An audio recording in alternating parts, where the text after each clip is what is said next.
Salut, mon Saiyajin de l'espace. Alors, je ne vais pas passer par 4 chemins. Je viens d'écouter le podcast d'un coach sportif qui s'appelle Rudy Koya. Et je t'avoue qu'il y a 3 passages, après les avoir écoutés plusieurs fois, qui m'ont choqué, abasourdi. Et ce que je désire avant tout, c'est te mettre en garde sur des propos que je trouve extrémistes et qui peuvent nuire à ton évolution physique et mentale. Ok, alors, comme d'habitude, je commence par la conclusion. Première conclusion, il ne sert à rien de s'entraîner des heures et des heures chaque jour, que ça soit à la salle ou à la maison, pour prendre du muscle ou perdre du gras. Il existe des moyens beaucoup plus simples, beaucoup moins contraignants en termes de temps pour avoir des résultats. D'accord ? Et ça, je l'ai prouvé déjà plusieurs fois sur ma chaîne, à travers des exercices courts mais intenses. Et tout ce que je te dis là sont prouvés avec des études scientifiques. D'accord ? Tous mes arguments que je vais te partager aujourd'hui s'appuient sur des études scientifiques qui sont dans la description de ma vidéo. Deuxième conclusion, la musculation ne doit pas être une prison, mais un outil pour t'aider à être plus épanoui. Je vais te faire écouter les 3 passages et je pense que tu comprendras vite ma conclusion. D'accord ? C'est parti, let's go. Premier passage. Pour vraiment se transformer physiquement, si on a vraiment des objectifs élevés, ça va pas être possible et c'est pas à vous qu'on va s'adresser. Parce que dans ce cas-là, on va vous dire les choses telles qu'elles sont. C'est 0 écart, c'est diète toute l'année, pesez tout ce que vous mangez, c'est entraînement au meilleur moment de la journée, c'est limite pas bosser pour bien récupérer. Alors, en gros, il est en train de te dire que si tu veux des résultats de fou, des résultats très intéressants, un physique de fou, il faut respecter ces 5 contraintes. Qui d'entre nous aujourd'hui pourra supporter ces 5 contraintes ? Même moi. Voilà, même moi, avec la meilleure volonté du Super Saiyajin Goto, je ne pourrais pas atteindre cet objectif en respectant ces 5 contraintes. D'accord ? Et quelque part, eh bien, il y a un message de fond derrière et que je trouve en fait très malsain. Je vais t'expliquer pourquoi. Dans ces 5 contraintes, si on les analyse une par une, la première contrainte, tu te dois, il l'a dit, de peser tous tes aliments. Donc si tu as le malheur un jour de ne plus peser tes aliments, tu ne pourras t'en vouloir qu'à toi-même et pas à lui. D'accord ? Quelque part, il est en train de se protéger là. Est-ce que tu te rends compte qu'il est en train de mettre un écart entre lui, Rudy, et toi ? Donc, t'as pesé, c'est bien. T'as plus pesé, hop, c'est ta faute. Donc tu descends d'un cran. D'accord ? En fait, il sépare l'écart qu'il y a entre toi et lui. Ensuite, il va même plus loin dans son raisonnement en te disant de peser tous les aliments toute l'année. Toute l'année. Parce que si tu as le malheur sur un mois, par exemple pendant les vacances d'été, de plus peser tes aliments, tu ne pourras en vouloir qu'à toi-même et pas à Rudy. Et ça, je trouve ça plutôt malsain en fait, comme idée, tu vois. Surtout que je pense qu'étant un spécialiste, que ça fait 18 ans qu'il s'entraîne, il doit être sûrement au courant, hein, je pense que Rudy est un homme intelligent, de l'approximation du comptage calorique. Et ça, je l'ai prouvé scientifiquement dans une vidéo que j'ai sortie pas plus tard qu'hier. D'accord ? Je t'ai expliqué que, en fonction de plusieurs paramètres, de plusieurs facteurs, comme ton métabolisme ou comme la nature de tes bactéries intestinales, tu peux consommer le même aliment que ton voisin, d'accord ? La même quantité. Vous deux, vous n'allez pas avoir la même quantité parce que vous n'allez pas être égaux face à l'absorption calorique. Eh ouais. Si tu veux en savoir plus sur cette différence, eh bien, je t'invite à cliquer sur le bouton ici où j'ai expliqué en détail tous les paramètres qui peuvent justement rendre un déficit calorique inefficace. D'accord ? Donc je pense que lui, étant spécialiste depuis déjà 18 ans, il doit le savoir déjà. Mais je pense que d'un côté, c'est mon avis, il doit se protéger. D'accord ? Et puis en plus, il te dit voilà, si tu ne t'entraînes pas à des heures, ça sera de ta faute aussi. Donc tu peux très bien t'entraîner, mais parce que tu t'es pas entraîné 1 heure de plus, tu ne pourras en vouloir qu'à toi-même une fois de plus. Et il va même pousser le bouchon plus loin en te disant que si, malgré les 4 contraintes respectées, si tu n'as pas démissionné, ce sera peut-être encore de ta faute.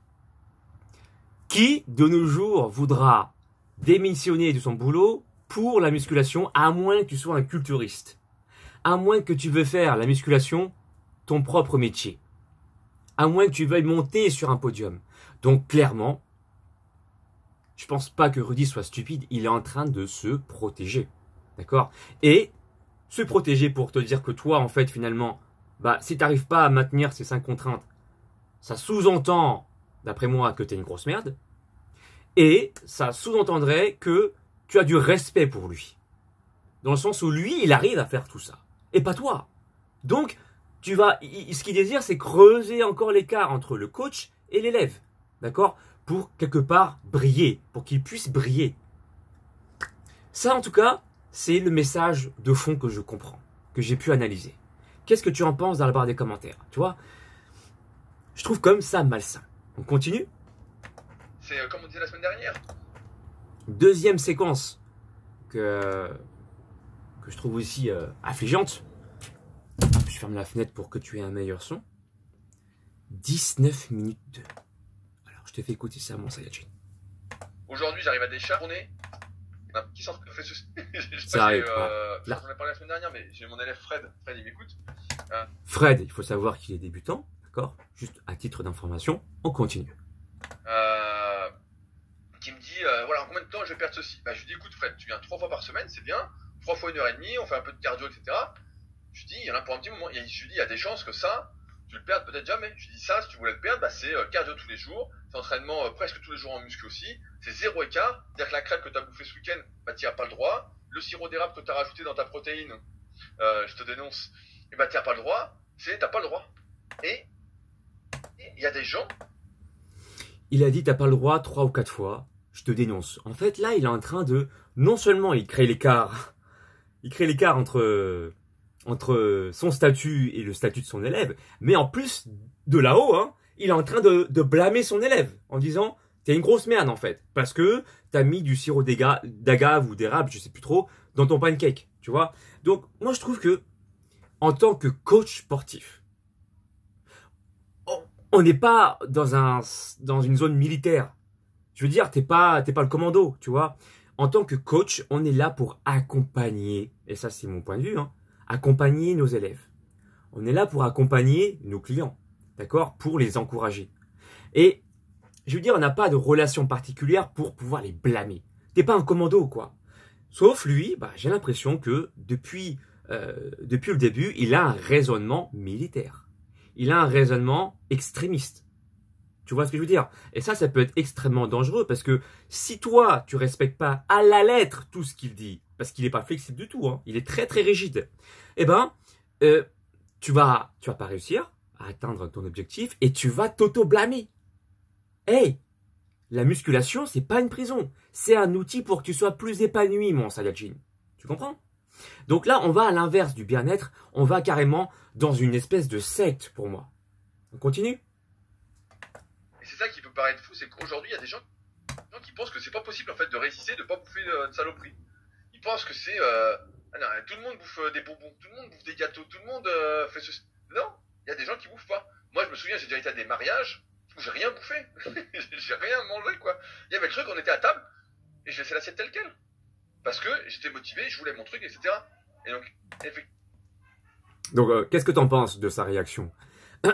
Tu vois, je dis pas si c'était des restos réguliers, voilà, tous les 2 jours, bon, il peut faire attention. Mais là, il s'agit d'un mariage, un événement important. Et j'imagine que si la personne a invité Rudy, c'est que la personne tient à Rudy, d'accord? Donc quelque part, ne rien faire, ne pas manger, c'est aussi montrer pour moi, c'est pas respectueux, voilà. Ça, c'est mon avis personnel. Qu'est-ce que tu en penses, toi?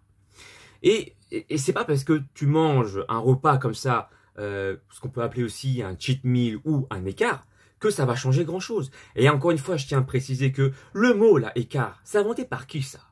Pour moi, le mot écart n'existe pas. Parce que, je veux dire par là, oui, il existe, mais il faut juste trouver un équilibre. Si un jour, on te propose un gâteau, d'accord, dans ton plan alimentaire, tu veux le respecter jusqu'au bout, t'as pas le droit, entre guillemets, de manger le gâteau, mais tu vas quand même le faire. Tu vas commencer à culpabiliser parce que tu vas dire que tu as fait un écart.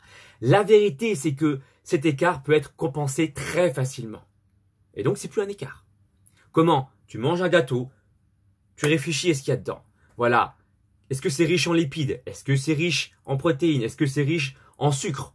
Eh bien, tout ce que tu as à faire, c'est trouver un équilibre. Par exemple, le prochain repas ou le prochain aliment, tu vas essayer de diminuer ce que tu as consommé précédemment. D'accord? Pour trouver un équilibre ou fais plus de sport. Et en plus, si tu fais un écart, ça ne se règle pas sur un jour, ça se règle aussi sur une semaine, l'équilibre alimentaire. D'accord? C'est beaucoup plus relatif que ça et c'est beaucoup moins contraignant pour avoir des résultats. Ok? Effectivement, aujourd'hui, dans un monde où on a l'impression que tout est facile, on a l'impression, comme tu l'as dit, avec les réseaux. Ok. Troisième passage que je souhaite te faire écouter et tu me diras ce que tu en penses. Ça aussi, ça m'a bien choqué, putain. Excuse-moi de l'expression, mais voilà, c'était le cas. C'est à 25 minutes 30, donc... Les réseaux sociaux vous travailler en 20 heures. Je veux faire, je sais pas, j'irai 2 fois par semaine à la salle pour faire 200. Non, vous voulez faire 200, ça commence dans 8 secondes. Faire un peu, mais faites du coucher tous les jours, quoi. Et surtout, ayez un bon appétit à 5. quoi. Si vous avez du mal à finir 3 grains de riz, bah vous ferez pas 200, quoi.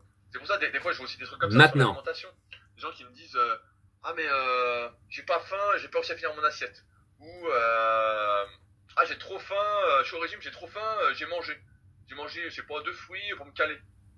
Et je dis, mais c'est pas ça l'alimentation. Ça n'a rien à voir avec la faim. Ta faim, c'est juste un constat. Ça veut pas dire que t'es mal, ça n'a rien à voir avec tout ça. C'est simple, hein.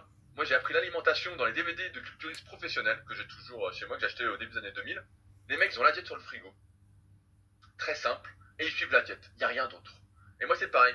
Que j'ai faim ou pas, ça ne compte pas. S'il y a marqué ça sur votre diète, il n'y a rien d'autre. Il n'y a rien d'autre. C'est tout, point. Et certains diront, ouais, mais c'est rigide, nanana. Qu'est-ce que vous voulez comme résultat? Point, en fait. Qu'est-ce que vous voulez? En fait, là, ce qu'il est en train de te dire, c'est que, là où je suis pas d'accord avec lui, c'est qu'on a l'impression qu'il n'y a qu'une seule méthode, c'est sa méthode. Clairement, c'est ce que je peux lui reprocher. Qu'est-ce que vous voulez? Si vous me suivez pas, si vous ne suivez pas ma méthode, alors vous allez vous planter. C'est en gros le message qu'il sous-entend. Il aurait pu être plus flexible en disant que, effectivement, si tu ne suis pas à la lettre le plan alimentaire, il y a peut-être possibilité de trouver une substitution ou quoi que ce soit. Non, le gars, il est rigide. C'est un bâton de fer incassable, d'accord? Alors que en 2019, on te parle de plusieurs techniques déjà. Je voudrais pas m'attarder là-dessus parce que c'est pas le thème de la vidéo, mais si tu pratiques, par exemple, le fasting, tu as cette possibilité d'être plus flexible. Pourquoi est-ce que lui, en tant que coach, il proposerait pas cette alternative? Tu vois? C'est quelqu'un de trop rigide.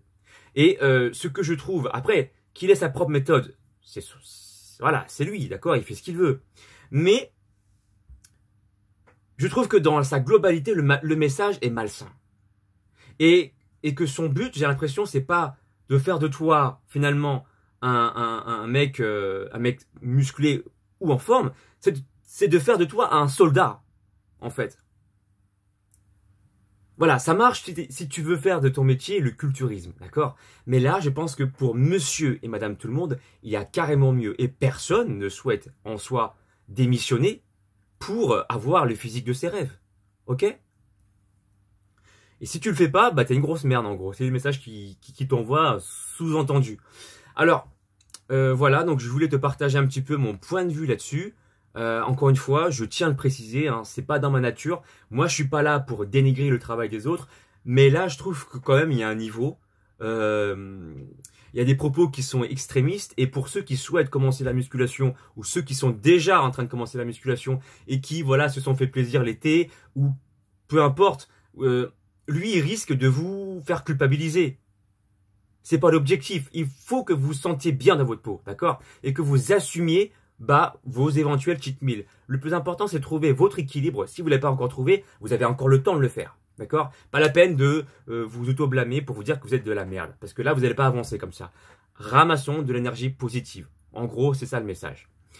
Moi, je te dis que, après, c'est ma méthode. Il y a possibilité d'avoir des résultats faits scientifiques prouvés.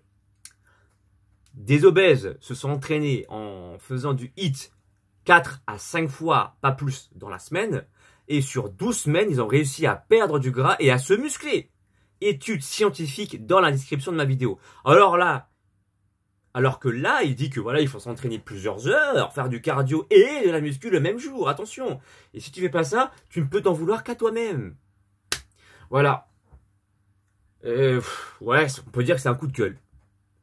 En tout cas, je t'ai passé mon avis objectif là-dessus. Quel est ton avis là-dessus? Si tu veux avoir une diète plus flexible, pas ressembler à un bodybuilder, mais avoir un physique athlétique, être plus musclé endurant, tu peux me faire confiance en cliquant, en allant sur mon site alexlevent.com, il y a un onglet je veux un programme. Tu sais tout, et tu peux suivre également mes vidéos sur internet, c'est gratuit.